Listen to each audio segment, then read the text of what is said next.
سبيل الدموع سبيل مريح. السلام علیکم ورحمۃ اللہ وبرکاتہ. نحمده ونصلي على رسوله الكريم. اما بعد فاعوذ باللہ من الشیطان الرجیم. بسم اللہ الرحمن الرحیم. رب اشرح لي صدری ويسر لي امری واحلل عقدۃ من لسانی یفقہوا قولی. سورۃ البقرہ کی آیت نمبر 197 میں اللہ سبحانہ وتعالی فرماتے ہیں الحج اشہر معلومات فمن فرض فیہن الحج فلا رفث ولا فسوق ولا جدال فی الحج وما تفعلوا من خیر یعلمہ اللہ وتزودوا فإن خیر الزاد التقوی واتقون یا اولی الالباب. حج کے مہینے معلوم ہیں یعنی مقرر ہیں، تو جو شخص ان مہینوں میں حج کو فرض کر لے تو حج کے دوران نہ کوئی بے حیائی کی بات کرے، نہ کوئی گناہ کرے، نہ لڑائی جھگڑا کرے، اور نیکی میں سے جو کام بھی تم کرو گے اللہ اس کو جان لے گا اور تم زاد راہ لے لو. بے شک بہترین زاد راہ تقویٰ ہے، اور اے عقل والو مجھ سے ہی ڈرتے رہو. اس آیت سے یہ پتہ چلتا ہے کہ حج مخصوص مہینوں میں ہی ہوتا ہے، اور جب کوئی حج کا ارادہ کر لے اور حج کا احرام پہن لے تو پھر اس پر کچھ پابندیاں عائد ہو جاتی ہیں، اور ان میں سب سے پہلے یہ کہ کوئی بے حیائی کی بات نہ کرے، کوئی گالی گلوچ نہ کرے، کوئی گناہ کا کام نہ کرے، کوئی لڑائی جھگڑا نہ کرے، کیونکہ انسان حج کے دوران تھک بھی جاتا ہے، گرمی بھی ہوتی ہے، سونے کے لیے پراپر بیڈ بھی نہیں ہوتا، زمین پہ سونا پڑتا ہے، تو بہت ساری چیزیں مل کے انسان کو بعض اوقات اریٹیٹ کر دیتی ہیں، اور بعض اوقات ٹریفک جام ہو جاتی ہے یا کچھ، تو اس میں انسان پھر اپنا ٹیمپر لوز کر دیتا ہے، بیٹھے بیٹھے ہی بڑبڑانے لگتا ہے، یہ سب کیا ہو رہا ہے، یہ چلاتے کیوں نہیں، یہ لوگ دیکھتے نہیں، وہ دیکھو ڈرائیونگ کیسی کر رہا ہے، یہ کوئی اس طرح کے کوئی کمنٹس پاس کرنے ہی نہیں ہے. بس اپنے منہ کو باندھی رکھنا ہے، کیونکہ ہر چیز لکھی جا رہی ہے اور ہم حج کے اندر ہیں. اور پھر یہ کہ اس کے برعکس نیکی کا جو بھی کام تم کرو گے، کسی کو اسمائل کر کے سلام کر لو گے، کسی کی مدد کر لو گے، کسی کو پانی پلا دو گے، کسی کو کھانا کھلا دو گے، کوئی ذکر کر لو گے، کوئی قرآن کی تلاوت کر لو گے، یعنی جو بھی نیکی کا کام تم کرو گے تو اللہ سبحانہ تعالیٰ کو سب پتا ہوگا، اللہ تعالیٰ اس کو دیکھ رہا ہوگا، اور تم جانے کے لیے اپنا زاد راہ ساتھ لے کے جاؤ. کیونکہ بعض لوگ یہ کہتے تھے کہ ہم اللہ کے مہمان ہیں، اور پھر وہ وہاں پہنچ کے دوسروں سے مانگنا شروع کر دیتے تھے. تو اسلام نے اس چیز کو ڈسکریج کیا اور کہا کہ جو تمہیں رستے کی ضرورت کی چیزیں ہیں وہ ساتھ لے کے چلو، اور بہترین زاد راہ جو ہے وہ تقویٰ ہے، یعنی اللہ کا ڈر ہے. اور اے عقل والو مجھ سے ہی ڈرتے رہو، یعنی حج کے سفر میں اللہ کا تقویٰ، اللہ تعالیٰ کا احساس کہ اللہ تعالیٰ ہمیں دیکھ رہا ہے، واچ کر رہا ہے، اور یہ ہم حج اسی کے لیے کر رہے ہیں، یہ چیز بہت ضروری ہے. حج جو ہے یہ ایک اہم فریضہ ہے اسلام کے بنیادی 5 ارکان میں سے. اللہ تعالیٰ سورۃ آل عمران میں فرماتے ہیں وَلِلَّهِ عَلَى النَّاسِ حِجُّ الْبَيْتِ مَنِ اسْتَطَاعَ إِلَيْهِ سَبِيلًا وَمَنْ كَفَرَ فَإِنَّ اللَّهَ غَنِيٌّ عَنِ الْعَالَمِينَ. اور لوگوں پر اللہ کا یہ حق ہے کہ جو اس کے گھر تک پہنچنے کی ہمت رکھتا ہو، استطاعت رکھتا ہو، وہ اس کا حج کرے، اور جس نے انکار کیا تو بے شک اللہ جہان والوں سے بے نیاز ہے. یعنی جو اللہ کے گھر نہیں آنا چاہتا تو اللہ تعالیٰ کو بھی اس کی کوئی ضرورت نہیں ہے. ہم وہاں جا کر اللہ تعالیٰ کو کوئی فائدہ نہیں پہنچاتے، اور نہ جا کر اس کو کوئی نقصان نہیں دیتے. اور استطاعت سے مراد راستے کا سامان اور سواری کا انتظام ہے. رسول اللہ صلی اللہ علیہ وسلم نے خطبے میں فرمایا اے لوگو، یقیناً اللہ نے تم پر حج فرض کر دیا ہے، پس تم حج کرو. حج زندگی میں ایک ہی بار فرض ہے. ایک شخص نے نبی صلی اللہ علیہ وسلم سے پوچھا کیا حج ہر سال فرض ہے؟ جیسے رمضان کے روزے تو ہر سال ہوتے ہیں، نماز دن میں 5 دفعہ ہوتی ہے، تو کیا حج بھی ہر سال کرنا ہوتا ہے؟ آپ نے فرمایا نہیں، بلکہ ایک ہی بار ہے، اور جو اس سے زیادہ کرے تو وہ نفل ہے. اور پھر حج کا فریضہ ادا کرنے میں انسان کو جلدی کرنی چاہیے، جوانی میں ہی حج کر لینا چاہیے، کیونکہ حج ایک مشکل سفر ہے. رسول اللہ صلی اللہ علیہ وسلم نے فرمایا حج کا فرض پورا کرنے میں جلدی کرو، کیونکہ کسی کو پتا نہیں کہ اس کو کون سی رکاوٹ پیش آ جائے. اور کووڈ میں آپ نے دیکھا کہ کیسی رکاوٹ رہی کہ دل چاہتا بھی تھا اور نہیں جا سکے. آپ نے یہ بھی فرمایا کہ جو شخص حج کا ارادہ رکھتا ہو اسے یہ ارادہ جلدی پورا کر لینا چاہیے، کیونکہ بعض اوقات سواری گم ہو جاتی ہے، کبھی کوئی بیمار ہو جاتا ہے، کبھی کوئی اور ضرورت پیش آ جاتی ہے، تو اس لیے جب بھی موقع ملے انسان کر لے۔ ایک شخص مسلمان ہوا اور وہ جہاد پہ جانا چاہتا تھا، لیکن اس پر حج فرض تھا، اور ایک آدمی کے پاس آ کر پوچھا کہ میں کیا کروں، یعنی پہلے کیا کام کروں، تو انہوں نے کہا کہ تم پہلے حج اور عمرہ کر لو۔ پھر یہ ہے کہ اگر کسی کے پاس استطاعت ہو اور اس نے فرض حج کر لیا ہو تو بھی اس کو حج کا شوق رکھنا چاہیے اور اس کو جانا چاہیے۔ رسول اللہ صلی اللہ علیہ وسلم نے فرمایا، اللہ تعالیٰ فرماتے ہیں جس بندے کو میں نے صحت دی اور معیشت یعنی رزق اس پہ وسیع کر دیا، پھر اس پہ 5 سال گزر جائیں اور وہ میری طرف نہ آئے تو وہ محروم ہے۔ یعنی ہر 5 سال جن کو اللہ نے وسعت دی ہے وہ ہر 5 سال میں ایک دفعہ چلے جائیں تو اچھا ہے۔ حضرت علی بن منذر فرماتے ہیں کہ مجھے میرے بعض ساتھیوں نے خبر دی کہ حسن بن حیی اس حدیث کو پسند کرتے تھے اور اسی پہ عمل کرتے تھے، اور صحت مند مالدار شخص کے لیے یہ پسند کرتے تھے کہ وہ 5 سال کے عرصے میں حج میں تاخیر نہ کرے۔ اور پھر آپ دیکھیے کہ حج نہ کرنا جو ہے یہ ایک بہت بڑی ناشکری ہے، اور اللہ سبحانہ تعالیٰ کی نعمتوں کا ایک شکرانہ ہم ادا کرتے ہیں جب اللہ کے گھر جاتے ہیں۔ تو جو شخص حج کی فرضیت کا قائل ہو، طاقت بھی ہو، پیسہ بھی ہو، لیکن وہ حج نہ کرے تو وہ اللہ تعالیٰ کا شکر گزار بندہ نہیں۔ لیکن اگر کوئی کہے مجھ پہ حج فرض ہی نہیں ہے، حج ہے ہی نہیں، میں حج کو مانتا ہی نہیں، تو ایسا شخص تو پھر دین سے ہی نکل جاتا ہے۔ اور استطاعت ہوتے ہوئے حج نہ کرنا جو ہے یہ کبیرہ گناہوں میں شامل ہو جاتا ہے۔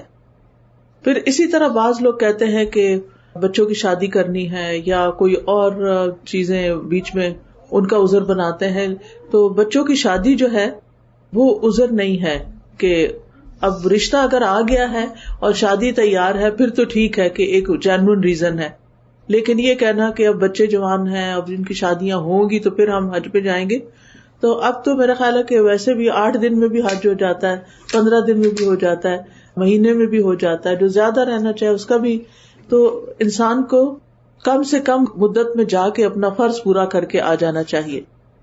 حج اسلام کی مضبوط رسی ہے اور مسلمان کی پہچان ہے، اور صحابہ حج کے برابر کسی اور نیکی کو نہیں سمجھتے تھے، یعنی نیکیوں میں یہ ایک بہت بڑی نیکی ہے۔ ایک شخص نے ابو موسیٰ اشعری رضی اللہ عنہ سے کہا، اے ابو موسیٰ، میں حج کا عمل انجام دیتا رہتا تھا، یعنی میں یہ کرتا رہتا تھا، اب میں کمزور اور بوڑھا ہو گیا ہوں، کیا کوئی اور عمل ایسا ہے جو حج کے برابر ہو؟ تو انہوں نے کہا، کیا تم طاقت رکھتے ہو کہ تم اسماعیل علیہ السلام کی اولاد میں سے 70 مومن غلام آزاد کرو؟ یعنی اتنا کر سکتے ہو؟ جہاں تک وہاں جا کر پڑاؤ کرنا اور وہاں سے کوچ کرنا ہے تو میں اس کے برابر اور کوئی عمل نہیں پاتا، یعنی اگر ہمت ہے توفیق ہے تو بہت بڑی نیکی ہے۔ طاؤس سے پوچھا گیا کہ فرض حج کے بعد نفلی حج کرنا افضل ہے یا عام صدقہ کرنا؟ انہوں نے کہا، مکہ میں جا کے پڑاؤ کرنا، پھر کوچ کرنا، راتوں کو جاگنا، مشقت اٹھانا، بیت اللہ کا طواف کرنا، وہاں نماز پڑھنا، عرفہ میں وقوف کرنا، کنکریاں مارنا، ان جیسا عمل کہاں ہے؟ یعنی یہ صرف وہی ہوتا ہے، کہیں اور نہیں ہوتا۔ اسی طرح بعض لوگوں نے اپنی زندگی میں ہر سال ہی حج کیے۔ عبد الرحمن بن اسود کے بارے میں آتا ہے کہ انہوں نے 60 حج کیے، ہر سال حج کرتے کرتے۔ پھر اسی طرح ایک اور ہیں جن کا نام عبد الرحمن ہے، طاؤس ان کی کنیت ہے، انہوں نے 40 حج کیے۔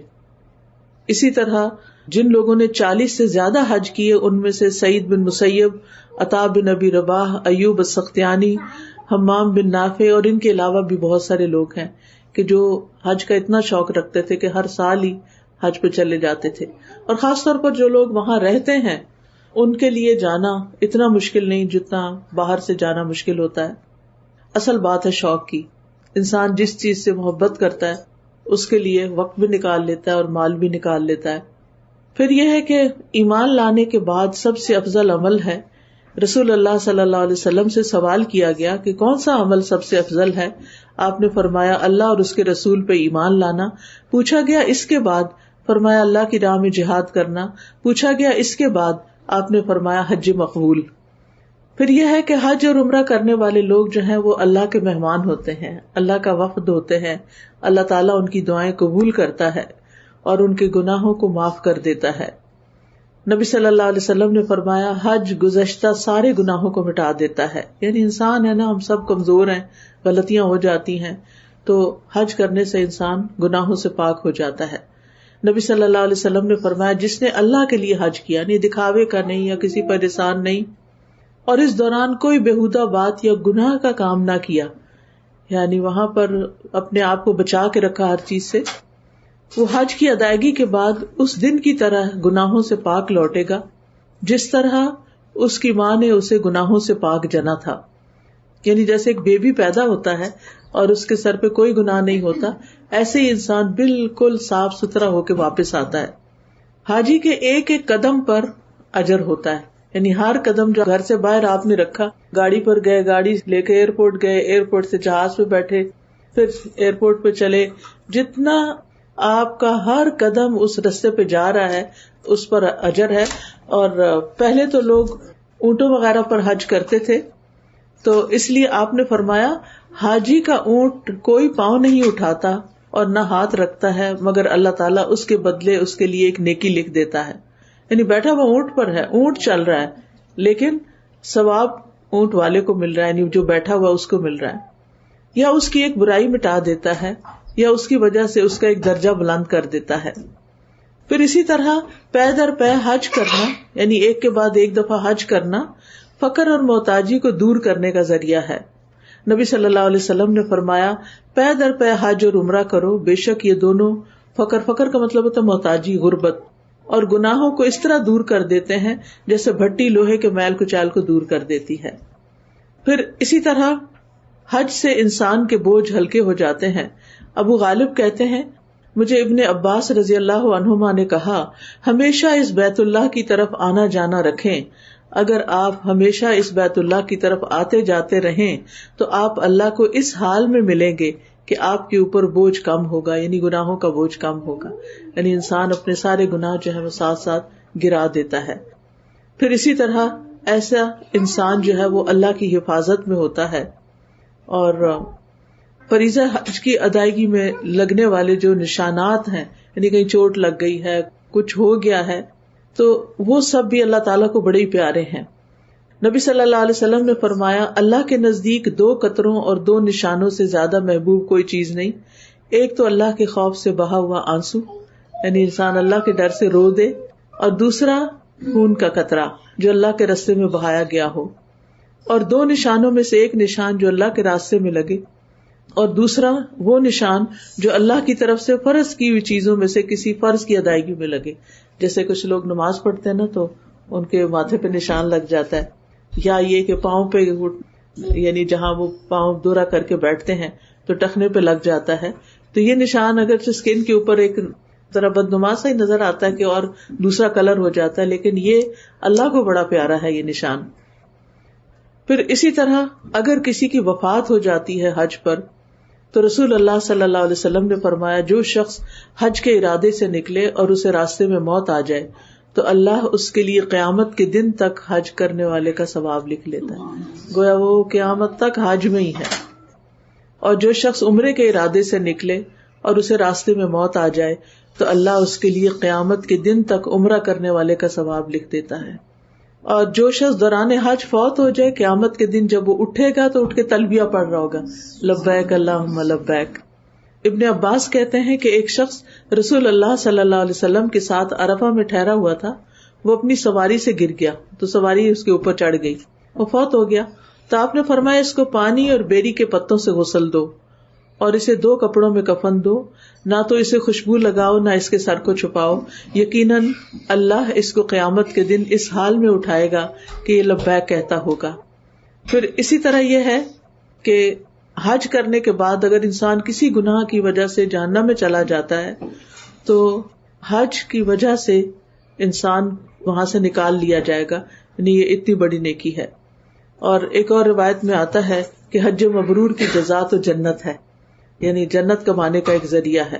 اور حج مبرور کیا ہوتا ہے؟ جس میں نہ ریاکاری ہو، نہ شہرت کا خیال ہو، نہ کوئی بےہودگی ہو، نہ لڑائی جھگڑا ہو، نہ گناہ کے کام ہو، اور حلال کمائی سے کیا جائے، ایسا حج مبرور کہلاتا ہے۔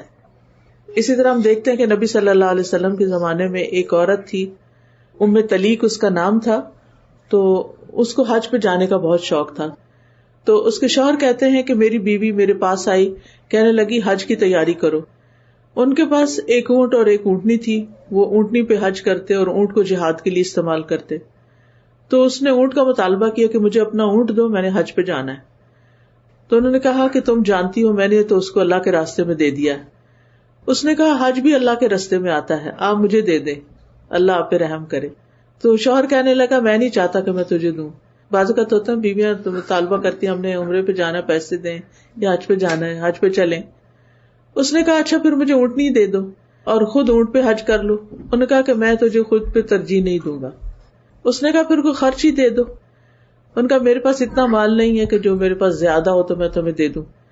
اس نے کہا اگر تم مجھے دو گے تو اللہ تمہیں بہترین بدلہ دے گا۔ کہتے ہیں جب میں نے اس کا بھی انکار کیا تو اس نے کہا جب آپ رسول اللہ صلی اللہ علیہ وسلم کے پاس جائیں تو ان کو میرا سلام کہنا اور جو میں نے کہا ہے وہ ان کو بتا دینا۔ تو میں رسول اللہ صلی اللہ علیہ وسلم کے پاس گیا اور اپنی بیوی کا سلام ان کو پہنچایا اور ساری باتیں ان کو بتائیں۔ تو آپ نے فرمایا وہ سچ کہتی ہے، اگر تو اسے اونٹ دے دیتا تو وہ اللہ کے راستے میں ہوتا، اگر اونٹنی دے دیتے تو تم دونوں اللہ کے راستے میں ہوتے، اگر تم کوئی خرچ اس کو دیتے تو اللہ تمہیں بہترین بدل عطا کرتے۔ یعنی حج پہ جانے والے کو اگر آپ کچھ مال اس پہ خرچ کرتے تو اللہ تعالیٰ اس کے بدلے میں تمہیں اور زیادہ دے گا۔ میں نے کہا اللہ کے رسول وہ آپ سے سوال کر رہی تھی کہ کون سا عمل آپ کے ساتھ حج کرنے کے برابر ہے؟ آپ نے فرمایا رمضان میں عمرہ کرنا۔ میں نہیں، رمضان میں عمرہ کرنا جو ہے وہ نبی صلی اللہ علیہ وسلم کے ساتھ حج کرنے کے برابر ہے۔ اب یہ ہے کہ حج کے جو مناسک ہیں، جب حج شروع ہوتا ہے تو سب سے پہلے یہ کہ انسان کو اپنی نیت اللہ کے لیے خالص کرنی چاہیے۔ اللہ تعالیٰ میں صرف آپ کو خوش کرنے کے لیے آپ کے گھر کی زیارت کے لیے جا رہی ہوں، حج کرنے کے لیے جا رہی ہوں، آپ اس کو قبول کریں۔ کیونکہ اللہ تعالیٰ سورۃ البقرہ میں فرماتے ہیں وَأَتِمُّ الْحَجَّ وَالْعُمْرَةَ لِلَّهِ، حج اور عمرہ اللہ کے لیے مکمل کرو۔ اور تمام عبادتوں کی قبولیت کی شرط ہی یہ ہے کہ انسان ان کو اللہ کے لیے ادا کرے، اور نیت کرنا بہت ضروری ہے کیونکہ نیت کے بغیر کوئی عمل قبول نہیں ہوتا۔ اور اخلاص نیت کا فائدہ یہ ہوتا ہے کہ انسان کو اللہ تعالیٰ دنیا میں بھی جو نعمت چاہتا ہے عطا کرتا ہے اور آخرت میں تو اس کا بدلہ ملے گا ہی انشاءاللہ۔ اور پھر یہ کہ جب انسان اخلاص سے کوئی کام کرتا ہے تو انسان کو خوف اور غم سے نجات ملتی ہے۔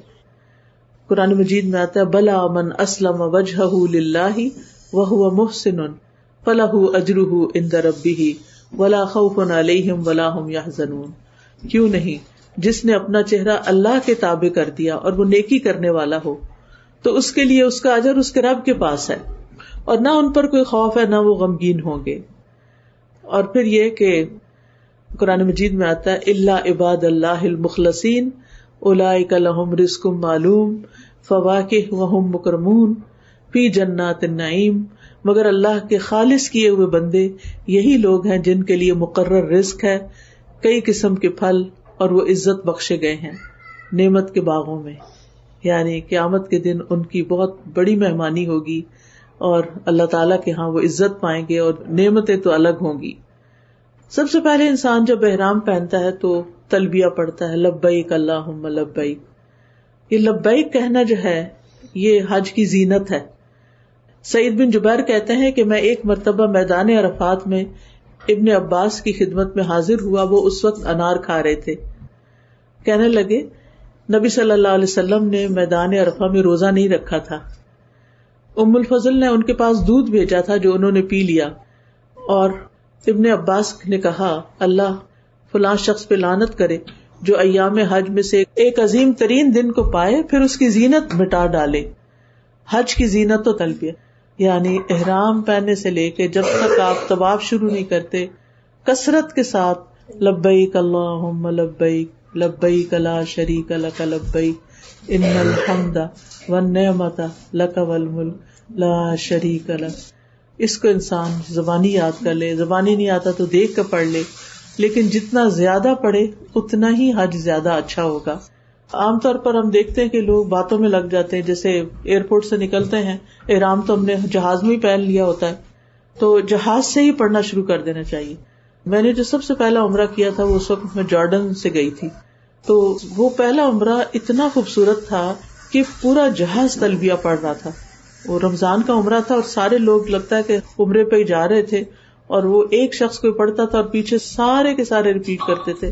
تو اس کی وجہ سے ایسی ایک روح تازہ ہو گئی، ایسے لگے کہ جیسے واقعی کوئی ہم کچھ کرنے جا رہے ہیں. لیکن افسوس یہ کہ PIA کی فلائٹس میں اس کا کوئی اہتمام نہیں تھا، اور لوگوں کو شاید پتہ بھی نہیں ہوتا کہ اس وقت کرنا کیا ہے. تو ٹھیک ہے، آپ سو بھی سکتے ہیں، آپ کھا بھی سکتے ہیں، سارے کام کر سکتے ہیں اس میں، سوائے ان پابندیوں کے جو احرام کے بعد ہوتی ہیں. لیکن یہ کہ اگر کوئی اور نہ پڑھے، عورتیں اونچی آواز سے تو اکیلے نہیں پڑھ سکتی، لیکن یہ ہے کہ آپ اپنے خود سے پڑھنا شروع کر دیں، کیونکہ حج کی خوبصورتی تلبیہ کے ساتھ ہے. اور پھر صحابہ جو تھے وہ باقاعدہ تلبیہ سیکھتے تھے نبی صلی اللہ علیہ وسلم سے. رسول اللہ صلی اللہ علیہ وسلم نے فرمایا، میرے پاس جبرائیل آئے اور مجھے حکم دیا کہ میں اپنے صحابہ اور دوسرے ساتھ والوں کو حکم دوں کہ تلبیہ کہنے میں اپنی آوازیں اونچی رکھیں. اور اس کی فضیلت کیا ہے؟ رسول اللہ صلی اللہ علیہ وسلم نے فرمایا، جو تلبیہ کہنے والا لبیک پکارتا ہے تو اس کے دائیں اور بائیں دونوں طرف زمین کی انتہا تک، یعنی لیفٹ رائٹ، زمین جہاں اینڈ ہوتی ہے، سب پتھر، درخت، اینٹ، ہر چیز اس کے ساتھ لبیک پکار رہی ہوتی. ہم ان کی آواز نہیں سن سکتے، لیکن یہ کہ جب انسان بلند آواز سے لبیک کہتا ہے تو وہ ساری چیزیں دائیں بائیں زمین کے آخری کونوں تک سب لبیک میں تلبیہ میں مشغول ہو جاتی. نبی صلی اللہ علیہ وسلم نے فرمایا، جب کوئی تلبیہ کہنے والا تلبیہ پڑھتا ہے تو اسے خوشخبری دی جاتی ہے، اور جب بھی کوئی تکبیر کہنے والا اللہ اکبر کہتا ہے اس کو خوشخبری دی جاتی ہے. کہا گیا جنت کی؟ فرمایا ہاں، جنت کی خوشخبری. یعنی جب انسان تلبیہ پڑھتا ہے تو ایسے بندے کو جنت کی خوشخبری دی جاتی ہے. تو ہم کیا چاہیں گے اپنے لیے کہ جتنی زیادہ یہ خوشخبری ہمیں ملے. پھر یہ ہے کہ تلبیہ احرام پہنتے ہی شروع کر دینا چاہیے، اور اللہ کے گھر تک پہنچنے تک انسان تلبیہ جو ہے وہ پڑھتا رہے. اللہ کا گھر جو ہے، اللہ تعالیٰ نے مکہ میں جو کعبہ شریف ہے اس کو اللہ تعالیٰ نے رب ھذا البیت کہا ہے اور بیت اللہ کہا ہے. یہ سب سے پہلی مسجد ہے یا پہلا گھر ہے جو اللہ تعالیٰ کا بنایا گیا.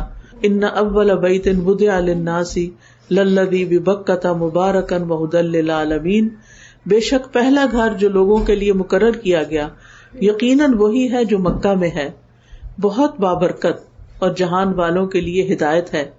اس میں کئی کھلی نشانیاں ہیں. مقام ابراہیم ہے، وہ جو پتھر رکھا ہوا ہے نا اس گولڈ کے کیس میں، جس میں شیشے میں سے پاؤں کے نشان نظر آتے ہیں، وہ اوریجنل نشان ہے.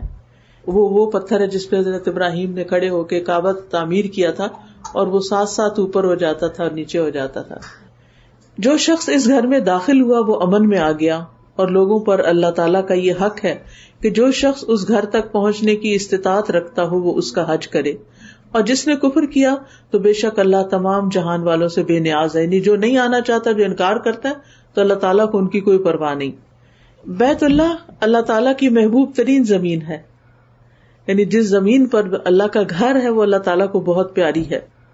نبی صلی اللہ علیہ وسلم جب ہجرت کر کے مدینہ جا رہے تھے تو آپ مقام حضورہ پر جو مکہ کے ایک بازار میں تھا وہاں کھڑے ہو کر فرما رہے تھے، اللہ کی قسم، یعنی اے مکہ، بے شک تو اللہ کی سب سے بہترین زمین ہے، اور اللہ کی زمین میں سے اللہ عز و جل کو سب سے زیادہ پیاری ہے. اگر مجھے تجھ سے نہ نکالا جاتا تو میں یہاں سے کبھی نہ جاتا. تو اس لیے خوش قسمت ہیں جن کو وہاں جانے کا موقع ملے. آپ نے مکہ سے یہ بھی فرمایا، تو کتنا پاکیزہ شہر ہے، تو مجھے کتنا محبوب ہے. اگر میری قوم نے مجھے نہ نکالا ہوتا تو میں تیرے علاوہ کہیں اور نہ رہتا. اور پھر آپ دیکھیے کہ اس شہر میں جانوروں اور پودوں کو بھی امن نصیب ہوتا ہے، کیونکہ وہاں کے شکار کو بھی بھگانا منع ہے، وہاں گری پڑی چیز اٹھانا بھی منع ہے، سوائے اس کے کہ جو اعلان کروائے. تو کہاں اعلان کریں گے؟ اس لیے اگر کوئی راستے میں پیسے یا کسی کا کوئی زیور یا کوئی کچھ ہو تو چھوڑ دیں ادھر ہی، ورنہ یہ کہ وہ خام خواہ کا ایک بوجھ پڑ جائے گا. پھر یہ کہ دجال کے فتنے سے امن والی جگہ ہے یہ، یعنی مکہ مکرمہ میں اور مدینہ شریف میں دجال نہیں جا سکے گا. اس گھر میں نماز پڑھنے کا بہت بڑا اجر ہے. مسجد حرام میں ایک نماز پڑھنا 1,00,000 نمازوں کے برابر ہے، یعنی اتنا زیادہ ثواب ہے. تو اس لیے انسان کو اس کو کسی بھی قیمت پہ چھوڑنا نہیں چاہیے، بھاگ بھاگ کے وہاں پر پہنچنا چاہیے. پھر جب ہم حج پہ جاتے ہیں تو حج تمتع کی نیت کرتے ہیں. حج تمتع کا مطلب ہے کہ عمرہ اور حج دونوں کرتے ہیں، اور اس میں سب سے پہلے عمرہ ہوتا ہے، پھر احرام کھول دیتا ہے انسان، پھر جس دن 8 تاریخ ہوتی ہے تو دوبارہ احرام پہن کے پھر حج کے مناسک کے لیے چل پڑتا ہے. اب عمرہ انسان جب کرتا ہے تو کون سا عمرہ سب سے افضل ہے؟ رسول اللہ صلی اللہ علیہ وسلم نے اس کے بارے میں فرمایا، عمرے کی ادائیگی کے بارے میں، تمہارے لیے تمہاری تھکن اور خرچ کے مطابق ثواب ہے، کہ تم کتنا تھکتے ہو. اس میں تھکتا تو ہے انسان خاص طور پہ صفا مروہ کرتے ہوئے، اور تم خرچ کتنا کرتے ہو. اب ظاہر ہے کہ جب آپ دور کے ملک سے جاتے ہیں تو اور ٹکٹ بھی مہنگے ہو گئے ہیں، اور پھر خرچ بھی زیادہ ہوتا ہے، اور ہوٹلز بھی مہنگے ہو گئے ہیں، تو اوور آل ہی حج مہنگا ہو گیا ہے اور عمرہ بھی مہنگا ہو گیا. تو انسان اس وقت اس کے دل میں آتا ہے کہ اتنے پیسے جا رہے ہیں میرے، لیکن یہ ہے کہ اتنا ہی بڑا اجر ہے. انسان کو اپنے دل میں خوش رہنا چاہیے کہ جو بھی میں نے اللہ کے راستے میں خرچ کیا ہے مجھے اس کا ریوارڈ ملنے والا ہے، یہ کہیں ضائع نہیں ہو رہا، یہ پلٹ کے میرے ہی پاس واپس آنا ہے. پھر طواف کرتا ہے انسان جب اس گھر کا جا کے، تو اللہ تعالیٰ کا حکم ہے وَلْيَطَّوَّفُوا بِالْبَيْتِ الْعَتِيقِ، چاہیے کہ اس قدیم گھر کا طواف کریں. طواف کی کیا فضیلت ہے؟ رسول اللہ صلی اللہ علیہ وسلم نے فرمایا، جو بیت اللہ کا طواف کرے اور 2 رکعتیں نماز پڑھے، اس کا یہ عمل ایک غلام آزاد کرنے کے برابر ہوگا. ہر قدم پر 10 نیکیاں ملیں گی، 10 گناہ معاف ہوں گے، 10 درجے بلند ہوں گے. یعنی جو شخص بیت اللہ کا طواف کرتے ہوئے ایک قدم بھی اٹھاتا ہے، یعنی ایک پاؤں آپ نے آگے رکھا اور دوسرا اٹھایا اور پھر رکھا، ہر اٹھنے والے قدم کے اوپر 10 نیکیاں، 10 گناہ معاف اور 10 درجوں کی بلندی. پھر حجر اسود تک انسان پہنچ کر وہاں سے طواف شروع کرتا ہے، اور پھر چکر لگا کر رکن یمانی کو ہاتھ لگا کر پھر حجر اسود تک پہنچتا ہے. چونکہ وہاں بہت رش ہوتا ہے تو اس لیے انسان دور سے بھی ہاتھ اٹھا کے بسم اللہ اللہ اکبر کر دیتا، ہاتھ کو چومنے کی ضرورت نہیں ہے. حجر اسود جو ہے یہ جنت سے اترا ہے، یہ دودھ سے بھی زیادہ سفید تھا، لیکن بنی آدم کے گناہوں نے اسے سیاہ کر دیا. اور رکن یمانی جو ہے یمن کی طرف کا جو کارنر ہے اس کا پتھر ہے، ان دونوں کو ہاتھ لگانا، یعنی رکن یمانی کو ہاتھ لگانا اور حجر اسود کو چھونا، یہ گناہوں کو گرا دیتا ہے. یعنی ہاتھ لگانے سے گناہ گرنے لگتے، نہیں اتنا ثواب کا کام ہے. لیکن اگر بہت زیادہ رش ہو تو پھر دھکے دے کے کسی کو نہ کرے تاکہ کسی کو تکلیف نہ پہنچے. قیامت کے دن حجر اسود کی سفارش ہوگی، وہ اس طرح آئے گا کہ اس کی 2 آنکھیں ہوں گی جن سے وہ دیکھ رہا ہوگا، اللہ تعالیٰ اس کو آنکھیں دے دے گا، اور ایک زبان ہوگی جس سے وہ بولے گا، اور اس شخص کے حق میں گواہی دے گا جس نے اسے حق کے ساتھ بوسہ دیا ہوگا. نبی صلی اللہ علیہ وسلم نے فرمایا قیامت کے دن حجر اسود جب آئے گا تو وہ جبل ابو قبیس سے بھی زیادہ بڑا ہوگا، یعنی اللہ تعالیٰ اس کو بہت بڑا بنا دیں گے، اور اس کی ایک زبان اور 2 ہونٹ بھی ہوں گے. اللہ نے اگر ہمیں اس گوشت پوش اور ہڈیوں کے انسان کو بولنے کی قوت دی ہے تو پتھر کو کیوں نہیں دے سکتا. پھر آپ دیکھیے کہ وہاں پر جو نشانیاں ان میں سے ایک مقام ابراہیم بھی ہے. قرآن مجید میں آتا ہے وَاتَّخِذُوا مِن مَقَامِ إِبْرَاهِيمَ مُصَلًّى، مقام ابراہیم کو جائے نماز بنا لو. مقام ابراہیم وہ گولڈ کیس کے اندر جو پتھر رکھا ہوا ہے اس ایریے کو اور جگہ کو مقام ابراہیم کہتے ہیں. بعض لوگ طواف کے بیچ میں بھی وہاں کھڑے ہو جاتے ہیں اور لوگوں کے لیے پریشانی کا باعث بنتے ہیں. ٹھیک ہے، اگر آپ کو خالی جگہ مل جائے تو آپ ضرور وہاں کھڑے ہو، لیکن اگر وہاں نہیں کھڑے ہو سکتے تو حرم میں کسی بھی جگہ وہ 2 نفل ادا کیے جا سکتے ہیں. اور مقام ابراہیم جنت کا یاقوت ہے، یعنی وہ بھی پتھر جنت سے ہی آیا ہوا ہے. اور آپ نے فرمایا حجر اسود اور مقام ابراہیم جنت کے یاقوت ہیں، اگر بنی آدم کی خطاؤں اور گناہوں نے اسے نہ چھوا ہوتا تو مشرق اور مغرب کے درمیان جو کچھ ہے اس سے روشن کر دیتے، یعنی ان پتھروں کی روشنی پوری دنیا کو روشن کر دیتی، اور جو معذور اور مریض اسے چھوتا اسے شفا مل جاتی. لیکن یہ ہے کہ وہ تو اب سیاہ ہو چکے ہیں. پھر آب زمزم کی بھی فضیلت ہے، یعنی طواف کر کے 7 چکر لگا کے، میں اس وقت بہت ریچولز بنی جا رہی، میں صرف فضیلتیں بتا رہی ہوں کہ ہر کام کا اجر کتنا ہے. جب سارے چکر لگ جائیں گے، نماز بھی پڑھ لی آپ نے مقام ابراہیم کے پاس، تو پھر آپ اس کے بعد زمزم کا پانی پیئیں گے. رسول اللہ صلی اللہ علیہ وسلم نے فرمایا روئے زمین پر سب سے بہترین پانی آب زمزم ہے. یہ بابرکت پانی ہے، کھانے والے کا کھانا بھی ہے. اور اس میں ہم جانتے ہیں نا کہ ابو ذر غفاری جو تھے، جو وہ مکہ آئے تھے اور وہاں پر انہوں نے صرف زمزم پی کے کتنا عرصہ گزارا تھا، کئی دن تک کوئی اور کھانا نہیں کھایا تھا، صرف زمزم ہی پیا تھا. تو اس میں یہ ہے کہ یہ بہت بابرکت پانی ہے، اور جس نیت سے پیا جائے وہ نیت پوری ہوتی ہے. اگر شفا کی نیت سے پئیں یا کوئی دعا پھر اس کے بعد کریں تو وہ بھی انشاءاللہ قبول ہوگی. اور اس سے انسان کے اندر کی غذائی کمزوری جو ہوتی ہے، ہمارے جسم میں منرلز کی کمی ہے یا اللہ جانے کس کس چیز کی، تو وہ کمی بھی اس سے پوری ہوتی ہے. یہ بخار کا علاج بھی ہے. رسول اللہ صلی اللہ علیہ وسلم نے فرمایا بخار جہنم کی گرمی کے اثر سے ہوتا ہے، اسے زمزم کے پانی سے ٹھنڈا کیا کرو. یعنی اگر کسی کو بخار ہو جائے تو گیلی پٹی وغیرہ کر کے زمزم کے پانی سے تو جسم کو لگائی جائے تو بخار اتر جائے گا. رسول اللہ صلی اللہ علیہ وسلم نے کھڑے ہو کر زمزم کا پانی پیا تھا، لیکن یہ وہاں مکہ کے لیے ہی ہے، شاید اس لیے بھی کہ اتنا رش ہوتا ہے اور لوگ بیٹھ کے تو نہیں پی سکتے، تو کھڑے کھڑے ہی پی لیا. لیکن یہ ضروری نہیں کہ اگر ہم اپنے گھر میں واپس آئیں اور زمزم لائیں اور پھر کھڑے ہو کے پیئیں.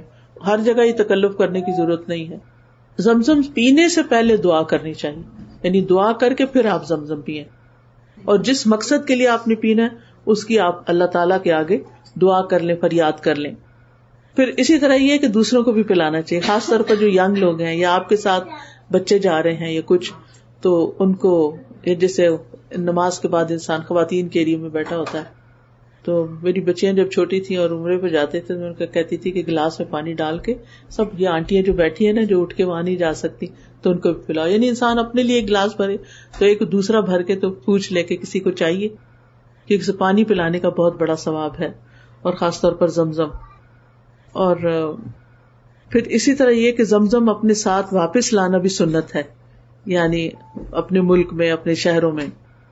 حضرت عائشہ اپنے ساتھ زمزم اٹھا کے لے جاتی اور فرماتی رسول اللہ صلی اللہ علیہ وسلم بھی برتنوں اور مشکیزوں میں زمزم کا پانی لے جاتے تھے، مریضوں پہ ڈالتے اور ان کو پلاتے تھے. اور پھر یہ ہے کہ زمزم کا تحفہ جو ہے وہ سب کو جو دیا جاتا ہے، تو اس کی ابتدا بھی صحابہ کے دور میں ہوئی تھی. پھر طواف کر لیا، زمزم پی لیا، نفل پڑھ لیے، سارا کچھ دعائیں مانگ لی، اب آپ صفا مروہ کی طرف جائیں. صحیح کا حکم بھی اللہ تعالیٰ نے دیا ہے، ان الصفا والمروہ من شعائر اللہ، کہ صفا اور مروہ اللہ کی نشانیوں میں سے ہیں. یہ دو پہاڑیاں تھیں اور ان پہاڑیوں پر حضرت ہاجرہ جو تھی وہ حضرت اسماعیل علیہ السلام کے لیے پانی کی تلاش میں ایک پہاڑی سے دوسری سے پہلی کی طرف دوڑی تھی. تو ان کے اس عمل کو اللہ تعالیٰ نے اتنا پسند کیا. ایک ماں ہے جو اپنے بچے کے لیے تڑپ رہی ہے اور بھاگ رہی ہے. اس سے ایک اور بڑی اچھی خوشخبری کی بات یہ کہ ایک ماں اپنے بچے کے لیے اگر وہاں بھاگ دوڑ کرتی ہے اس کو اتنا بڑا انعام ملتا ہے کہ پھر اب جو بھی حج پہ جاتا ہے اس کا حج مکمل ہی نہیں ہوتا جب تک کہ صفا مروہ کا طواف نہ کیا جائے. لیکن اس میں ایک باریک نکتہ ہے، اور وہ یہ کہ ایک ماں اپنے بچے کو پالنے میں جو بھاگ دوڑ گھر میں بھی کر رہی ہوتی ہے نا، وہ بھی ایک عبادت ہے. اس میں بھی انسان کو خدمت کر کے پھر بہت باتیں نہیں سنانی چاہیے یا بچوں کو ڈانٹ ڈپٹ نہیں کرنی چاہیے کیونکہ تھک جاتی ہیں مائیں، وہ بھی ایک صحیح ہے. پھر اسی طرح یہ ہے کہ صحیح کرنا فرض ہے، اس کے بغیر نہ عمرہ ہوتا ہے اور نہ حج ہوتا ہے. اور رسول اللہ صلی اللہ علیہ وسلم نے فرمایا تمہارا صفا مروہ میں دوڑنا ایسا ہے جیسے 70 غلام آزاد کرنا، یعنی اتنا بڑا اجر ہے. جتنی مشقت ہے وہاں اسی حساب سے اجر بھی ہے. اور پھر یہ ہے کہ صفا مروہ کرتے ہوئے انسان کو اللہ کا ذکر کرتے رہنا چاہیے، دعائیں مانگنی چاہیے، تسبیح پڑھنی چاہیے. یعنی آپ جیسے ایک تسبیح سبحان اللہ و بحمدی سبحان اللہ العظیم کی پڑھ لیتے ہیں، پھر دوسری تسبیح درود شریف کی پڑھ لیں، تیسری استغفار کی کر لیں، چوتھی یا حی یا قیوم برحمتک استغیث کی کر لیں، پانچویں یا ذی الجلال والاکرام کی کر لیں، چھٹی لا الہ الا اللہ کی کر لیں، ساتویں لا الہ الا انت سبحانک انی کنت من الظالمین کی کر لیں، پھر لا الہ الا اللہ وحدہ لا شریک لہ لہ الملک و لہ الحمد کی کر لیں، پھر لا حول ولا قوۃ الا باللہ العلی العظیم. اتنے میں آپ دیکھیں کہ کافی سارا طواف ہو جائے گا. ایک تسبیح سے 100 دفعہ پڑھتے پڑھتے یہ، اور ان میں سے ہر ایک کی الگ الگ بہت فضیلت ہے.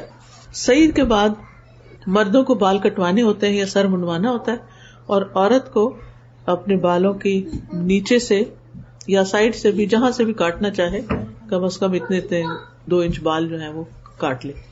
پھر اسی طرح کے مردوں کے لیے بال کتروانے سے منڈوانا زیادہ بہتر ہے. نبی صلی اللہ علیہ وسلم نے ان کے لیے 3 بار مغفرت کی دعا کی تھی. پھر آپ دیکھیے کہ عمرہ جب مکمل ہو جاتا ہے تو انسان نہا دھو کے ریسٹ کرے, پھر مکہ میں نمازیں پڑھتا رہے, مسجد آتا جاتا رہے, عبادت کرے, اذان غور سے سنے, اذان کے دوران بات نہ کرے, پھر اذان سن کر جواب دے کے درود شریف پڑھ کے دعا مانگ کے پھر اپنی جو بھی دعائیں وہ کرے, کیونکہ اذان کے بعد کی دعائیں قبول ہوتی ہیں. لہٰذا اس موقع سے ضرور فائدہ اٹھانا چاہیے کہ اللہ کا گھر ہو اور پھر یہ کہ ساتھ دعائیں بھی ہو رہی ہوں, تو اللہ کے گھر میں بھی قبولیت ہوتی ہے, اوپر اذان کے بعد بھی قبولیت ہوتی ہے, اور پھر کعبہ شریف کے پاس ہونے کی ایک اور, تو ایک کے بعد ایک قبولیت کے اسباب جمع ہو جاتے ہیں. لہٰذا انسان کو دعائیں, ایک تو اپنی ذاتی دعائیں اپنی زبان میں لکھ کے بھی ساتھ لے جانی چاہیے, اور اس کے علاوہ یہ قرآنی اور مسنون دعاؤں کی کتابیں بھی ہیں, ایپس بھی ہیں. ایک تو یہ چھوٹی سی کتاب ہے جو بیت اللہ, یہ بیگ میں آرام سے آ جاتی ہے, انگلش میں بھی ہے اردو میں بھی. تو میں ہر جگہ, جیسے مزدلفہ ہے تو مزدلفہ کے جتنے بلٹ پوائنٹس میں لکھے ہوئے ہیں کہ یہاں یہ کرنا ہے, لمبی باتیں نہیں ہیں, تو میں اس کو کھول لیتی تھی اور میں اپنا چیک کرتی رہتی تھی کہ میں نے یہ سارا کچھ کر لیا یا نہیں. اب مزدلفہ کے بعد ہم منا جا رہے ہوتے ہیں, تو منا میں کیا کرنا ہے, پہلے ہی جانے سے پہلے رستے میں ہی گاڑی میں نکال کے تو میں پڑھ لیتی تھی کہ اچھا آگے کیا کرنا ہے, اور پھر جب وہ جو کرنا ہوتا تھا وہ تازہ ہو جاتا تھا ذہن میں. جتنی چاہے ٹریننگز لے لیں, جتنی چاہے باتیں یاد کر لیں, پھر اینڈ ٹائم پہ پھر یاد نہیں رہتی, خود او ہو یہ تو کیا نہیں. تو اس لیے ہینڈی سی بالکل لائٹ سی کتاب ہے, لائٹ ویٹ, تو اس کو آرام سے انسان رکھ سکتا ہے. پھر یہ زیادہ راہ کتاب ہے, اس میں یہ کہ جتنے بھی جگہ ہیں ان کی الگ الگ دعائیں بھی ساری اس میں ایک جگہ اکٹھی کر دی گئی ہیں. پھر اسی طرح یہ جو حج عمرہ اینڈ زیارہ, یہ بھی ایک انگلش میں کتاب ہے, یہ بھی اچھی ہے. اچھا, یہ ایک گلے میں لٹکانے والا, ربن ڈال کے تو گلے میں انسان لٹکا کے, اور جہاں جہاں وہ آئے, جو موقع آئے جیسے اس کے مطابق اس کو کھول کے پڑھ لے. بعض لوگوں کو گلے میں لٹکانا زیادہ آسان ہوتا ہے. پھر اسی طرح یہ ہے کہ نماز کے بعد کی دعائیں ہیں, یہ بھی اگر بیگ میں رکھی ہوئی ہوں تو فٹافٹ نکال کے انسان پڑھ سکتا ہے. سفر کی دعائیں ہیں. پھر آیات شفا ہیں, اپنے لیے اوروں کے لیے انسان شفا کی دعا کرے. پھر اللہ کے نام ہیں, کیونکہ اللہ تعالیٰ فرماتے ہیں کہ وَلِلَّهِ الْأَسْمَاءُ الْحُسْنَى فَادْعُوهُ بِهَا. اسی طرح یہ قرآنی اور مسنون دعائیں ہیں. قرآن پاک کی جتنی ربنا ہے وہ ساری ہیں. اسی طرح رسول اللہ صلی اللہ علیہ وسلم کی دعائیں ہیں, اردو میں بھی اور انگلش میں بھی ہیں ساتھ ساتھ. اگر آپ کو عربی پڑھنی آتی ہے تو بہت اچھا, نہیں تو آپ انگلش اور اردو سے دیکھ کے پڑھ سکتے ہیں. جیسے اذان ہوئی ہے اور اس کے بعد دعا شروع کر دیں, تو ان سب کا یہ ایک پیک بھی بنا دیا گیا. جتنے حج پہ جانے والے ہیں ان کے لیے آپ گفٹ بھی لے جا سکتے ہیں, اور اپنے لیے کھلی کتابوں میں سے بھی لے سکتے ہیں. ایام حج جو ہے وہ 8 تاریخ کو شروع ہوتے ہیں, یعنی 8 ذوالحجہ سے. 8 ذوالحجہ جو ہے اس کو یوم الترویہ کہتے ہیں. ترویہ کا مطلب ہوتا ہے سیراب کرنا. تو عرب لوگ حج کے سفر میں روانہ ہونے سے پہلے اس دن 8 تاریخ کو اونٹوں کو خوب پانی پلاتے اور سیراب کرتے کہ آگے نہیں پانی ملے گا, اچھے سے پی لو. جیسے ہم اپنی گاڑیاں فل کرتے ہیں, ٹینکی فل کرتے ہیں, ایسے ہی وہ ان کو خوب پانی پلا دیتے. پھر حج کی نیت کرنی چاہیے, لبیک اللہم حجن, کہ اللہ میں حج کی نیت کر رہا ہوں اب. اور پھر مینا میں جانا چاہیے, 5 نمازیں وہاں پر پڑھنی چاہیے. اب اس وقت چونکہ رش بہت ہوتا ہے تو بعض لوگ تو رات کو مینا پہنچتے ہیں, بعض لوگوں کی 1 نماز ہوتی ہے فجر کی وہاں بس, بعض کی 2, بعض لوگ ارلی چلے جاتے ہیں اور ارلی آگے نکل جاتے ہیں. دعا یہ کرنی چاہیے کہ اللہ تعالیٰ سارے مناسک اچھے پورے کرا دے تاکہ پورا حج ملے, یعنی کوئی چیز چھوٹے نہ. بہرحال ظہر, عصر, مغرب, عشاء اور فجر کے بعد پھر انسان آگے کے لیے نکلتا ہے. رات مینا میں آنی چاہیے, یعنی مکہ میں رات نہیں گزارے بلکہ 8 تاریخ کی رات جو ہے وہ مینا میں گزاریں. عبداللہ بن عباس کہتے ہیں کہ بیت اللہ کے طواف کے بعد آپ صلی اللہ علیہ وسلم کعبہ کے پاس اس وقت تک نہ گئے جب تک میدان عرفات سے واپس نہ آ گئے. یعنی ایک دفعہ جب نکلے 8 تاریخ کو تو پھر عرفات کر کے پھر اس کے بعد جو ہے واپس کعبہ کی طرف گئے طواف زیارہ کرنے کے لیے. پھر 9 تاریخ جو ہے یہ ہے اصل حج کا دن, عرفہ کا دن. حدیث میں آتا ہے الحج عرفہ, حج عرفہ میں ٹھہرنے کا نام ہے. جو شخص مزدلفہ کی رات 9 اور 10 ذی الحجہ کی درمیانی رات طلوع فجر سے پہلے میدان عرفات میں پہنچ گیا, اس کا حج مکمل ہو جائے گا. یعنی افضل تو یہی ہے کہ ظہر کے بعد سے لے کے مغرب تک آپ عرفات میں ٹھہرے. لیکن اگر کسی وجہ سے رش ہو گیا ہے, فلائٹ لیٹ ہو گئی ہے, کوئی بھی مسئلہ بن گیا ہے, تو آپ پھر مزدلفہ والی رات کو بھی جا کے اگر وہاں قیام کر لیتے ہیں تھوڑی دیر, تو آپ کا حج ہو جائے گا. یعنی افضل وقت تو نکل جائے گا لیکن آپ کو حج مل جائے گا. لیکن اگر آپ نے عرفہ مس کر دیا اور چاہے سارا کچھ کیا تو حج نہیں ہوگا. عرفات کا میدان جو ہے نا, یہ بڑا ہی اہم میدان ہے. نبی صلی اللہ علیہ وسلم نے فرمایا, اللہ تبارک و تعالیٰ نے آدم علیہ السلام کی پشت میں تمام اولاد سے میدان عرفات, جس کو نعمان بھی کہا جاتا ہے, اس میں عہد لیا تھا. قرآن مجید میں آپ نے عہد الست کی بات پڑھی ہوگی کہ اللہ تعالیٰ نے فرمایا تھا, الست بربکم, کیا میں تمہارا رب نہیں ہوں؟ تو ہم سب نے وہاں اقرار کیا تھا کہ آپ ہمارے رب ہیں. پھر اللہ تعالیٰ نے ان کی صلب یعنی پیٹھ سے ان کی ساری اولاد نکالی جو اللہ نے پیدا کرنی تھی, اور اسے اپنے سامنے چھوٹی چھوٹی چونٹیوں کی شکل میں بکھیر دیا. پھر ان کی طرف متوجہ ہو کر ان سے کلام کیا اور فرمایا, الست بربکم قالوا بلا شہدنا ان تقولوا یوم القیامت انا کنا عن ھذا غافلین. اللہ تعالیٰ نے پوچھا تھا ہم سب سے, کیا میں تمہارا رب نہیں ہوں؟ تو ہم نے کیا کہا تھا, کیوں نہیں, بلا. یہ گواہی کیوں لی گئی تھی؟ تاکہ قیامت کے دن تم یہ نہ کہہ سکو کہ ہم تو اس سے بے خبر تھے, ہمیں تو نہیں پتا. پھر یہ ہے کہ میدان عرفات ابراہیم علیہ السلام کی وراثت ہے. عرفات میں صحابہ کھڑے تھے تو رسول اللہ صلی اللہ علیہ وسلم کی طرف سے ایک قاصد آیا اور اس نے کہا کہ تم اپنی نشانیوں کی جگہ پر کھڑے رہو, کیونکہ تم اپنے والد ابراہیم علیہ السلام کی وراثت میں سے ایک وراثت پر ہو. اچھا, بعض لوگ جیسے عرفات جاتے, اب تو خیر بہت انتظام ہے اور وہ نشان بھی لگے ہوئے, میدان عرفات اوپر لکھا بھی ہوتا ہے حدود عرفات, تو اس کے اندر اندر ہونا چاہیے. بعض لوگ مسجد نمرہ کے اگلے حصے میں بیٹھے رہتے ہیں تو وہاں پر وہ عرفہ سے باہر ہے, تو اس پہ حج نہیں ہوتا, عرفہ کی طرف نکل کے آنا چاہیے. اور عرفہ کے دن کی بہت فضیلت ہے. غیر حاجی کے لیے اس دن روزہ رکھنے کی فضیلت ہے, یعنی جو ہم لوگ نہیں جا رہے حج پہ تو ہمیں روزہ رکھنے چاہیے, اور یہ گزرے ہوئے سال اور آنے والے سال کے گناہوں کی معافی کا ذریعہ بنتا ہے. اور عرفہ جو ہے یہ وہاں پر ایک طرح سے حاجیوں کے لیے ایک عید کا دن بن جاتا ہے. ویسے تو 10 تاریخ کو عید ہوتی ہے, لیکن یہاں اہم ترین عبادت ہاتھ اٹھا کر دعا کرنا اور خوب خوب دعا کرنا, اور اس دعا میں لا الہ الا اللہ وحدہ لا شریک لہ لہ الملک ولہ الحمد وہو علی کل شیء قدیر. اسامہ بن زید کہتے ہیں, میں میدان عرفات میں رسول اللہ صلی اللہ علیہ وسلم کا ردیف تھا, یعنی آپ کی اونٹنی پر آپ کے ساتھ پیچھے بیٹھا ہوا تھا. آپ نے دعا کے لیے ہاتھ اٹھائے تو آپ کی اونٹنی ایک طرف کو جھکنے لگی اور اس کی لگام گر گئی. چنانچہ آپ نے ایک ہاتھ سے رسی کو پکڑ لیا اور دوسرے ہاتھ کو اٹھائے رکھا, یعنی اگر مثلاً پانی بھی پی رہے ہیں یا کچھ بھی تو ہاتھ نیچے نہ کریں, یعنی اس دن زیادہ سے زیادہ ہاتھ اٹھا کے دعائیں کرنی ہیں. دن کی روشنی سے اندھیرا ہونے تک اللہ کا ذکر کرتے رہنے کا دن ہے. یہ جو میں آپ کو کہہ رہی ہوں نا کہ یہ کتاب یا جو ایپس آپ کو ابھی بتائی ہیں, وہ ایپس اگر آپ کے پاس ہوں, ایک دفعہ اگر آپ اس کو کھول لیں اور دعائیں پڑھنا شروع کر دیں, پڑھتے رہیں پڑھتے رہیں پڑھتے رہیں پڑھتے رہیں, پھر لا الہ الا اللہ وحدہ لا شریک لہ بیچ میں پڑھ لیں, بیچ میں درود شریف پڑھ لیں, پھر دعائیں پڑھیں, یقین کریں کہ دعائیں نہیں پوری ہوتی اور وقت ختم ہو جاتا ہے. اور جن لوگوں کو نہیں پتا ہوتا, افسوس ہوتا ہے ان کے حال پہ, سو رہے ہوتے ہیں, کھا رہے ہوتے ہیں, پی رہے ہوتے ہیں, سوشلائز کر رہے ہوتے ہیں. بعض لوگ تو لڑائی جھگڑا بھی کرتے ہیں کہ کھانے میں یہ کیوں دیا, ہم سے اتنے پیسے لے لیے ہیں. کیونکہ یہ میں نے اپنی آنکھوں سے دیکھی ہیں چیزیں کہ باقاعدہ لڑائی اور باقاعدہ جھگڑا. تو ہم وہاں کھانے تو نہیں گئے نا, کیونکہ اتنے رش میں لاکھوں لوگوں کا کھانا پہنچانا کوئی آسان کام تو نہیں. تو اپنے بیگ میں انسان کو تھوڑا بہت کچھ رکھ لینا چاہیے, اگر بھوک لگے, کھانا نہیں آیا تو بھی کوئی بات نہیں, تھوڑا بہت کچھ سنیکنگ کر لے اور اپنی تسلی کر لے.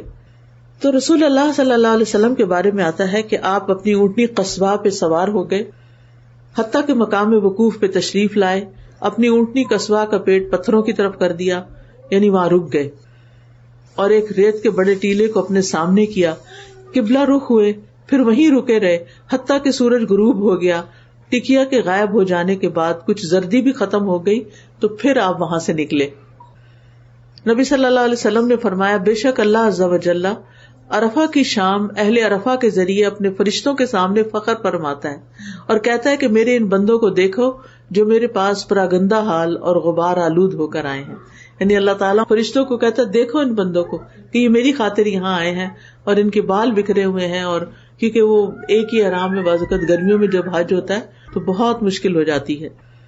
پھر رسول اللہ صلی اللہ علیہ وسلم نے فرمایا عرفہ کے دن کے سوا کوئی اور دن ایسا نہیں جس میں اللہ کثرت سے بندوں کو آگ سے آزاد کرتا ہو، اور یہ کہ وہ قریب ہوتا ہے، پھر فرشتوں کے سامنے ان حاجیوں کی وجہ سے فخر کرتا ہے اور فرشتوں سے پوچھتا ہے یہ لوگ کیا چاہتے ہیں۔ پھر انس بن مالک کہتے ہیں کہ نبی صلی اللہ علیہ وسلم نے عرفات میں وقوف کیا، وقوف کا مطلب کھڑے رہے، کھڑے ہو کر دعائیں مانگی، اور سورج لوٹنے کے قریب تھا، بس آپ نے فرمایا اے بلال میرے لیے لوگوں کو خاموش کراؤ۔ چنانچہ بلال رضی اللہ عنہ نے کھڑے ہو کر کہا رسول اللہ صلی اللہ علیہ وسلم کے لیے خاموش ہو جاؤ، بس لوگ خاموش ہو گئے۔ آپ نے فرمایا اے لوگوں کے گروہ، ابھی ابھی جبریل میرے پاس آئے ہیں اور میرے رب کی طرف سے انہوں نے مجھے سلام کہا اور کہا کہ بے شک اللہ عز و جل نے عرفات والوں اور مشر والوں کی مغفرت کر دی ہے، یعنی مزدلفہ والوں کی، اور ان کی کمیوں کو پورا کرنے کی ذمہ داری لے لی ہے۔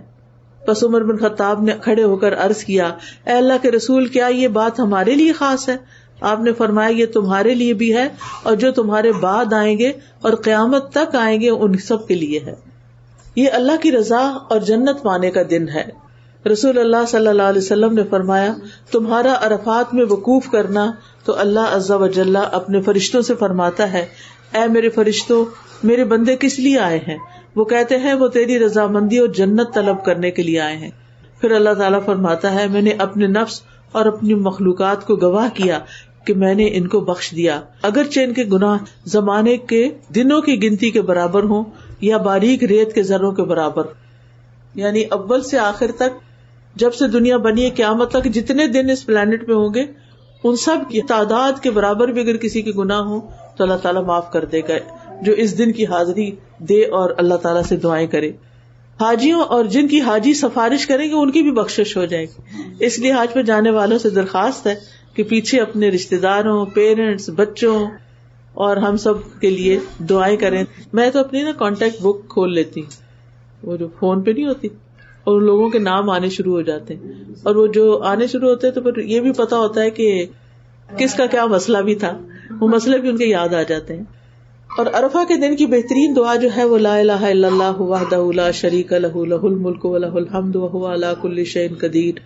رسول اللہ صلی اللہ علیہ وسلم عرفہ کے دن بکثرت یہ دعا پڑھتے تھے۔ عرفہ کے بعد مزدلفہ کی طرف جاتے ہیں، اور مزدلفہ والوں کی بڑی فضیلت ہے۔ نبی صلی اللہ علیہ وسلم نے مزدلفہ والوں سے کہا بے شک اللہ نے تمہارے اس مزدلفہ میں تم پر احسان فرمایا ہے کہ تمہارے نیکوکاروں کی وجہ سے تمہارے گناہگاروں کو بھی بخش دیا ہے، اور تمہارے نیکوکاروں نے جو مانگا انہیں عطا کیا ہے۔ پھر یہ کہ حج کے دوران جب جہاں کہیں پیدل چلنا پڑے تو بھگدڑ نہیں مچانی، بھاگنا نہیں، آرام آرام سے سکون کے ساتھ، وقار کے ساتھ، سکینت کے ساتھ چلنا ہے۔ رسول اللہ صلی اللہ علیہ وسلم نے فرمایا عرفات سے اطمینان اور سکون کے ساتھ چلو۔ پھر یہ کہ مزدلفہ میں آ کے رات گزارنا، اور اس رات میں آپ صلی اللہ علیہ وسلم نے 1 اذان اور 2 اقامت کے ساتھ مغرب اور عشاء کی نمازیں اکٹھی ادا کی، اور ان نمازوں کے درمیان کوئی دوسری نماز نفل نہیں پڑے۔ پھر رسول اللہ صلی اللہ علیہ وسلم نے طلوع فجر تک آرام فرمایا، اور آپ نے پھر فجر کی نماز اٹھ کے پڑھی۔ پھر یہ ہے کہ مزدلفہ میں رات گزارنا اور فجر کی نماز پڑھنا یہ بھی ضروری ہے۔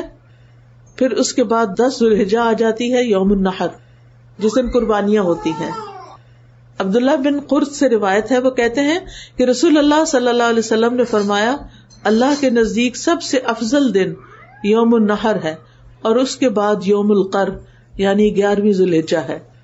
یہاں جا کے کیا کیا کرنا ہوتا ہے؟ سب سے پہلے رمی جمرات کو رمی کرنی ہوتی ہے، اور جمرہ عقبہ کی رمی کرنی ہوتی ہے۔ اس کی تاریخ کیا ہے؟ کہا جاتا ہے کہ جب ابراہیم علیہ السلام مناسک حج ادا کرنے آئے تو شیطان ان کے سامنے جمرہ عقبہ کے پاس آ گیا، تو انہوں نے اسے 7 کنکریاں ماری یہاں تک کہ وہ زمین میں گھس گیا۔ پھر وہ ان کے پاس دوسرے جمرے کے پاس آیا، انہوں نے اسے بھی 7 کنکریاں ماری یہاں تک کہ وہ زمین میں گھس گیا۔ پھر ان کے پاس تیسرے جمرے کے پاس آیا تو انہوں نے اسے پھر 7 کنکریاں ماری یہاں تک کہ وہ زمین میں گھس گیا۔ ابن عباس کہتے ہیں تم شیطان کو کنکریاں مارتے ہو اور اپنے والد ابراہیم علیہ السلام کی پیروی کرتے ہو۔ تو اس سے کیا پتہ چلتا ہے کہ کنکریاں مارنا ابراہیم علیہ السلام سے شروع ہوا تھا. آپ نے فرمایا تمہارا جمرات کو کنکریاں مارنا تو تمہارے ہر نیکی مارنے کے بدلے ایک کبیرہ گناہ جو ہلاک کرنے والا تھا اس کا کفارہ ہو جاتا ہے. یعنی ایک دفعہ جو ایک کنکری انسان پھینکتا ہے اس ایک دفعہ کی وجہ سے انسان کا ایسا کبیرہ گناہ معاف ہوتا ہے جو اس کو ہلاک ہی کر دینے والا تھا. آپ نے فرمایا جب تم کنکریاں مارتے ہو تو تم میں سے کوئی نہیں جانتا اسے کیا ملے گا یہاں تک کہ اللہ اسے قیامت کے دن پورا پورا صلہ دے گا. یعنی جب ہم مار رہے ہوتے تو ہمیں کوئی ہوش نہیں ہوتی اور نہیں پتا ہوتا کیوں مارے، بس مار رہے ہیں. لیکن اللہ تعالیٰ کے ہاں وہ تمہارا عمل محفوظ ہو جاتا ہے. اور جب تم کنکریاں مارتے ہو تو تم میں سے کوئی نہیں جانتا کہ اس کو کیا ملے گا یہاں تک کہ اللہ قیامت کے دن اسے پورا پورا صلہ دے گا. پھر تیسری چیز ہے قربانی. نبی صلی اللہ علیہ وسلم نے فرمایا تمہارا قربانی کرنا تو یہ تمہارے لیے تمہارے رب کے پاس ذخیرہ ہوتی ہے. یعنی آپ کو بھول جاتا کتنے بکرے قربان کیے ہر سال، لیکن اللہ تعالیٰ کے یہاں ان کا پورا ریکارڈ ہے. ابو بکر صدیق سے روایت ہے، وہ کہتے ہیں رسول اللہ صلی اللہ علیہ وسلم سے سوال کیا گیا کہ کون سا حج افضل ہے. آپ نے فرمایا لبیک پکارنا اور خون بہانا، یعنی جانوروں کی قربانی کرنا.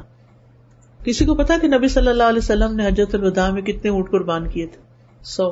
170 تو خود کیے تھے اور پھر حضرت علی نے کیے تھے باقی. اور ہم پوچھتے رہتے ہیں ایک کریں، پاکستان میں کریں، وہاں کریں، کیا کریں. قربانی کے بعد پھر حلق یا تقصیر کروانی ہوتی. تقصیر کا مطلب ہے ٹریمنگ کرانا، یعنی بال کاٹنا اور کتروانا، اور حلق کا مطلب ہے سارے منڈا دینا.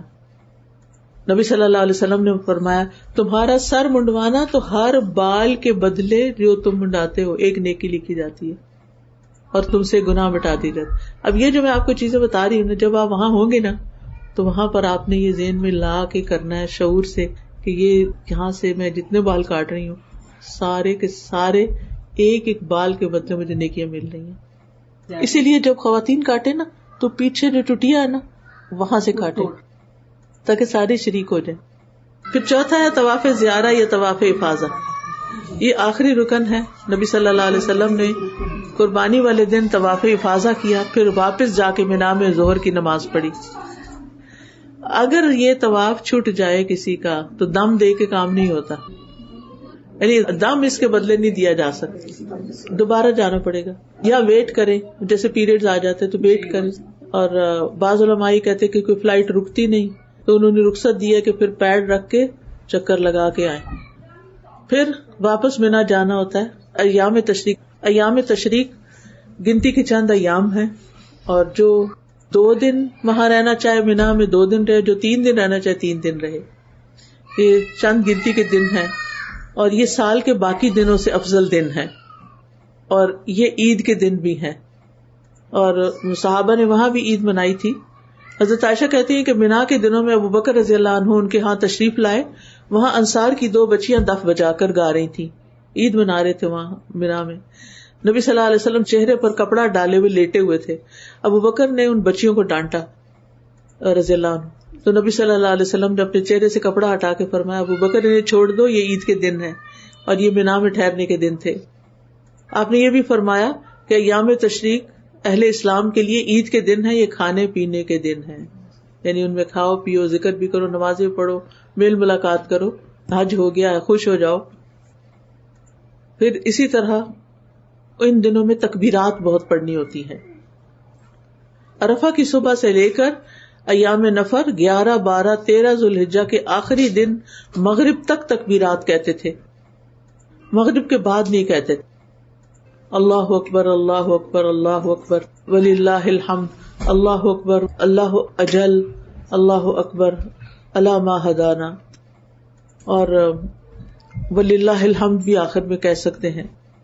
تکبیرات بھی بلند آواز سے کہنی چاہیے.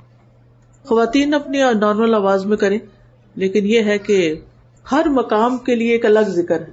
کہیں لا الہ الا اللہ وحدہ ہے، کہیں تلبیہ ہے، کہیں یہ ورائٹی آف ذکر ہے، اور تو ہر جگہ اس کے مطابق ہی انسان کو کرنا چاہیے. صحابہ میں سے کوئی تکبیر کہتا، کوئی تلبیہ کہتا. پھر یہ کہ مکہ سے نکلنے سے پہلے طواف وداع کرنا ہوتا ہے، اور یہ بھی حج کا ایک رکن ہے، واجبات میں سے ہے. ابن عباس کہتے ہیں کہ لوگ حج کے بعد ہر جانب سے واپس چلے جاتے تھے تو رسول اللہ صلی اللہ علیہ وسلم نے فرمایا کوئی بھی واپس ہرگز نہ جائے حتیٰ کہ اس کا آخری عمل بیت اللہ کا طواف ہو. بس طواف کر کے پھر آپ نکل جائیں. سامان وغیرہ پیک کرنا ہو تو پہلے سے پیک کر کے رکھ دیں. اور پھر تو یہ تھی چند باتیں جو حج کی فضیلت سے متعلق تھیں. اب اگر کوئی سوال ہو تو آپ کر سکتے ہیں. یہ جو طواف وداع ہے یہ عمرے کے لیے بھی نہیں، عمرے کے لیے لازم ہے جی. طواف وداع کے بعد پھر ضرورت کی جب اذان ہوگی نماز پڑھنی وہ پڑھیں. اگر چھوٹی موٹی چیز لینی دینی ہے وہ بھی کر سکتے، لیکن یہ نہیں کہ طواف وداع کے بعد 3-4 دن پھر اور وہیں پڑھ رہے ہیں. یہ نہیں ہو سکتا. سیم ڈے پھر وہاں سے نکل جانا چاہیے.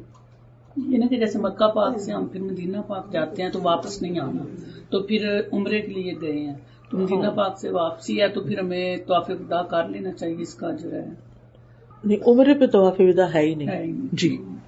طواف وداع صرف حج کا ہے. آپ نے طواف افاضہ کا بتایا، اس کے ساتھ صحیح ہے جی، اس کے ساتھ صحیح ہوگی اگر آپ تمتع کر رہے ہیں. اگر قران کر رہے ہیں تو پھر عمرے اور حج کی ایک ہی صحیح ہوگی. جی میرے کچھ سوالات ہیں جی میں شروع کرتی ہوں. ایک تو یہ کہ جو مین احرام کی کنڈیشن میں جیسے کہتے ہیں کپڑا ان کے سر پہ بھی نہیں ہونا چاہیے، لگنا چاہیے، اس کو کیا ڈرائی کر سکتے ہیں اپنے سر کو اور چہرے کو؟ جی، تولیے سے ڈرائی کر سکتے ہیں، نہا سکتے ہیں، احرام چینج کر سکتے ہیں، اس میں کوئی ممانعت نہیں ہے. کنگھی کر سکتے ہیں لیکن وہ کھلے دندانوں والی کنگھی لے جائیں کہ جس سے پھر جلدی بال سیدھے ہو جائیں. اور لیڈیز ساکس پہن سکتی ہیں نا احرام کی حالت؟ ساکس پہن سکتی ہیں بالکل. پر نہانے کے لیے سوپ نہیں لگا سکتے، خوشبودار نہیں لگا سکتے لیکن ویسے لگا سکتے. احرام کی کنڈیشن میں ہم اگر ہمیں ملے موقع تو ہم حجر اسود کو چھو سکتے ہیں؟ جی چھو سکتے ہیں، کیونکہ اس میں کہتے ہیں خوشبو لگی ہوتی ہے تو آپ نہ چھوئیں. ویسے یہ ہے کہ احرام کی حالت میں تو آپ وہاں جائیں گے بھی نہیں نا. لیکن عمرہ کے جیسے ہم طواف کر رہے ہوتے ہیں عمرہ کے لیے حج کے لیے جی، تو اس میں اس وقت نہ کرے، بعد میں جب دوسرا طواف کرے نارمل اس وقت کر لیں، اس میں خوشبو وغیرہ کو نہ ٹچ کریں. اچھا، جیسے میں اب عمرے پہ گئی تھی تو مجھے حجر اسود تو نہیں نصیب ہوا ٹچ کرنا، لیکن مجھے کسوہ کو اور کعبہ شریف کو لپٹنا نصیب ہو گیا تھا اور میرا خیال ہے احرام کی حالت میں میں نے ٹچ کر لیا تھا. تو کیا مجھے دم دینا پڑے گا یا بس ہو گیا کوئی نہیں؟ لیکن یہ ہے کہ اس کے ساتھ نہیں لپٹنا چاہیے، کسوہ کے ساتھ نہیں. کسوہ کے ساتھ احرام یا غیر احرام کی حالت میں کسوہ کے ساتھ نہیں لپٹنا چاہیے، صرف ملتزم کے نیچے لپٹنا چاہیے. اچھا، ملتزم کے نیچے جی. وہاں بھی ویسے دیوار پہ خوشبو آ گئی ہوتی ہے کیونکہ ہاں، کسوہ کی وجہ سے ادھر بھی ہو جاتی، پھر احرام کی حالت میں ادھر نہ جائیں. احتیاط کریں. جی ہاں. اچھا جی، اور ایک ہی کوشچن ہے کہ کیا ہم حرم کے اندر اور صحیح کرتے ہوئے صاف شوز پہن سکتے ہیں؟ پہن سکتے ہیں، نئے شوز رکھ لیں اور وہ پہن کے تو آپ سارا کچھ کر سکتے ہیں. ایسے ہوں جیسے سافٹ سے ہوں جو آپ کو چلنے میں دقت نہ ہو، کیونکہ بعض لوگ جی لیدر کے بھی ہو سکتے ہیں اور عرفات میں اگر ہم اپنے کیمپ میں ہیں اور ہمیں خطبہ نہیں سنائی دے رہا تو کیا ہم کمبائن ہی نماز پڑھیں گے ظہر اور عصر کی، یا اپنے اپنے وقت میں لیدر کمبائن ہی پڑھ سکتے ہیں؟ جی ہاں کر سکتے ہیں.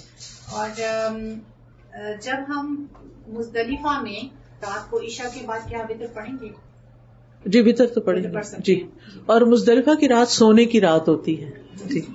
ہاں، بعض لوگوں کو رخصت ہے جیسے بچوں کو یا بیماروں کو کہ وہ مزدلفہ کو آدھی رات کے بعد وہ لیو کر نکل سکتے. تو اس میں میں نے سنا کہ وہ اس کا مقصد یہ ہوتا تھا کہ وہ رش کو اوائڈ کرتے ہوئے پہلے طواف کر لیں. تو کیا ڈائریکٹلی طواف کر سکتے ہیں یا پہلے سٹوننگ کریں گے؟ ہاں سٹوننگ کریں گے. جیسے میں حج پہ گئی تھی تو وہ رش کی وجہ سے میرے ہسبینڈ نے مجھے منع کیا تھا کہ آپ کی کنکریاں میں مار دوں گا، تو کیا یہ ایسا کر سکتی ہیں؟ جی اگر آپ کے پاس ہمت نہ ہو، لیکن اگر آپ کی ہمت ہے، جوان ہے اور آپ دھکے سہ سکتے ہیں تو آپ کو خود کرنی چاہیے. وآخر دعوانا الحمد للہ رب العالمین. السلام علیکم ورحمۃ اللہ وبرکاتہ. سبيل الدموع سبيل